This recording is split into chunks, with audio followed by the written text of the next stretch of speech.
Hey guys, how's it going? It's your boy Atlas. So, you bought Marvel's Avengers, and you've finished up the single player campaign. You've clicked that Avengers Initiative button, and now you have no idea what to do. So, I'm going to put together a little guide and show you around multiplayer, try to explain as many features and everything as much as possible as I can. On the side of the screen right here, I'll post some timestamps of different points to where I'll try to group everything together so that it's easier to navigate. Go to those points if you have specific questions about that. If I forget to cover anything, drop that down in the comments section below. And also subscribe to the channel to keep up to date with all the latest videos. I'll be playing Marvel's Avengers quite a lot, and I plan on covering it for the foreseeable future. So, and there's also a link to my Discord down below. Feel free to hop in there and get in game with me. First thing you need to do when you load up the multiplayer Avengers Initiative is, before you go to do any missions each day, you need to go to your faction coordinator. Shield is right here. Want to go do some good? So you're going to take every mission here that she has available, and you're also going to take the daily mission right here. These award you faction rep, and you raise your faction rep to unlock more gear items from the faction vendor, who we'll cover in just a little bit. Let's hop over to the anthill real quick. In the anthill, the faction coordinator sits right here, right behind the war table and everything else. Her name is Sarah Garza, and she has the same basic menu that the other one does. You'll accept every quest here, and along with the boss daily. And then the faction vendor is in the back. And same thing here. She just has all the equipments for your characters, and she'll trade materials for them. So that's your basic faction before you play. Be sure to grab those missions each day so you get your faction rep and you get your daily assignments to kill bad guys. The shield faction vendor is in the bottom of the hangar, and his name is Sidney Levine. So he sells a bunch of different items, and they'll level up with your Avengers. Like right here, I have a 130 Captain America, so his item is high as it can be. And some of the gear is locked behind the progression of the systems, so you have to be a certain rank with them. Like this one requires faction rank 25, and the only way to progress that is through faction missions from the faction coordinator. He'll trade resources for these gear pieces, so you'll decide if it's good for you or not. Alright, now that you've met your faction coordinators and your faction vendors, let's cover some basic stuff that's in the ship. So right here is your war table, of course, you use that during the mission. Back here is the technology lab. Inside of here is your fabricator. You get occasional blueprints on missions and out of chests, and they'll go into your inventory. You come here and you can fabricate them into cosmetics for your characters. It's random. It gives you random ones, and if you get a double of one that you already have, it turns into 250 units, and it doesn't matter what rarity, they just turn into units. Second story up here is your item storage. If your inventory is full during a multiplayer mission, the item will come to the item locker. You can access this from here or your menus, and then you'll just be able to grab it out of there and put it in your inventory. And that's pretty much your technology bay and everything of note on the hangars. Let's go ahead and swap to Captain America, and I will show you some gear breakdowns. Alright, so gear. When you first start up on multiplayer and try out the Avengers Initiative, I would recommend not worrying too much about what each gear piece does. Just slap on your highest numbers and keep going. I wouldn't worry about what each piece does for you until you reach about power 120-ish, when you're starting to work towards getting a semi-cohesive build for in-game. So let's go over each piece of gear. So here I have Haymaker of the Super Soldier. It tells me that there's a power boost available. You can see the power boost down at the white line. It's 7 out of 10, so there's 3 more power boosts available to me, and it'll go up 3 more item levels yet from 133. It has a power of 133, that's where you see that. It has might and proficiency bonus of 47, so these factor in up here, and as you can see, melee rating, the amount of base damage dealt based on gear, passive skills, and associated stats for your melee attacks. Defense rating, the amount of damage a hero can take based on gear, passive skills, and stats.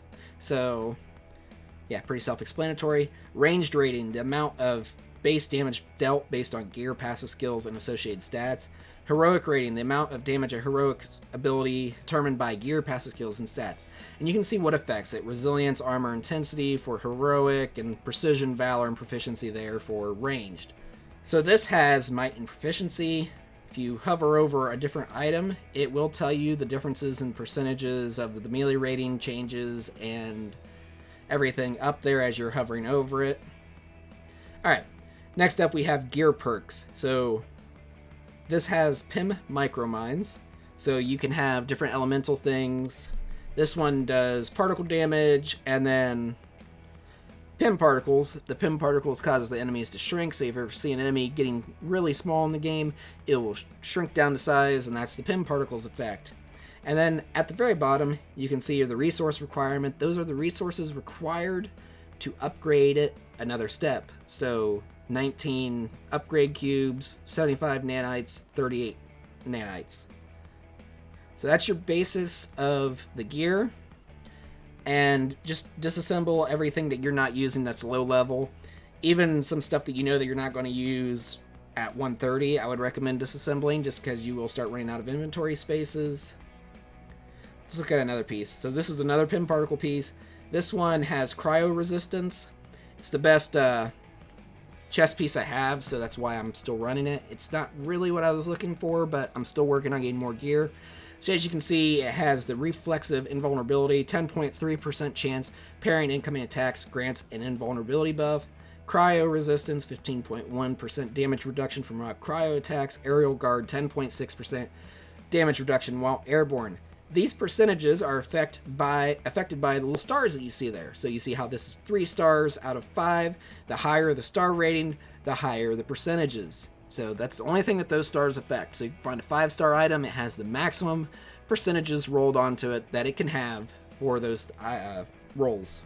Let's cover some artifacts. So you have minor artifacts and major artifacts. The minor artifacts have a range of different things that they do. Right now I'm still looking for more in the 130 range. Like this one, Gleaming Shard, 8% chance to receive a bonus ISO 8 shard when completing drop zones, and 11.3% increased stun damage from power attacks. So these will have a variety of different effects, from enhanced loot drops and everything else to just increased percentages on like your stun.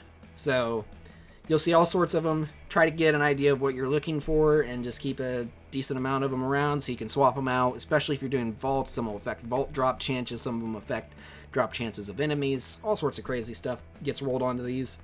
Up here you have your major artifacts. All 4 of them I have you can get from completing every mission in the game. So after you complete the story campaign, you need to complete every mission on your war table. There's a whole bunch of them there. It takes quite a while, and it'll give you a good grasp of the game, and it'll have you level a character basically all the way to power 134. And these, instead of having power levels, they just flat increase your power. So this one increases my power by 3, and if I upgrade it another step, it goes up to 4 here. I'll show you. So now it's a +4 artifact, so my power rating went up 1 point on my Captain America up here. So I was 134, now I'm 135. And then these have all sorts of crazy effects. I like this one a lot because it allows me to drain my health to regain my abilities, or drain my abilities to regain health. It's highly situational, and I really like it because of that. But yeah, the major artifacts just do all the missions that you have until you have no missions in your objectives menu, which is right here. So the objectives menu, I've completed pretty much everything in the game. I just have this one villain sector to complete for today for the daily rewards. When you first start, you'll have all your iconic missions and a couple other mission changes, and it's just a whole bunch of missions, and you'll be able to get a character basically up to 130 by doing everything on your war table. So skills, you get 1 skill point every time you level your character, and you will receive enough skill points to get every ability. So you don't need to worry entirely too much about it. There are some abilities that you want to get first before others, so actually do read through them. And then you have the ones like this, to where you can select one of 3 abilities.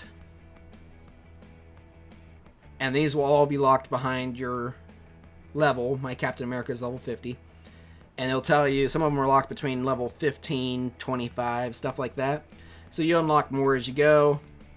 But you'll have enough points to get them all, so just read through them and see what you like, and you can get a bunch of different kinds of builds basically with your different selections here. So just take your time, read, decide what you want, and then you can change them for free whenever you want. So resources, you get these from crates around the maps, rewards from missions. Some of them are rarer than others, like the Polychron and the upgrade modules. But as you disassemble gear in loot crates and break the item crates that are scattered around the levels, you build these up. A couple things of note is upgrade modules. You'll need a lot once you reach 130 to get your gear from 130 to 140. And polychrons are what's used to level up your exotic major artifacts. You can see a couple different ones here, like 5 of the upgrade modules go there, 5 there. And as you level them up higher, you can see that one requires 19 upgrade modules. So getting from 130 to 140 can be very costly. Alright, up here, a couple things I want to take note of is DNA keys. These are rewarded from your faction missions to kill a boss every day, so you get 2 a day. They unlock DNA chests throughout the missions that have their own loot pool, and they're generally worth doing. I try to save my keys for whenever I was 130, and I've been opening them up at 130 because they do award loot.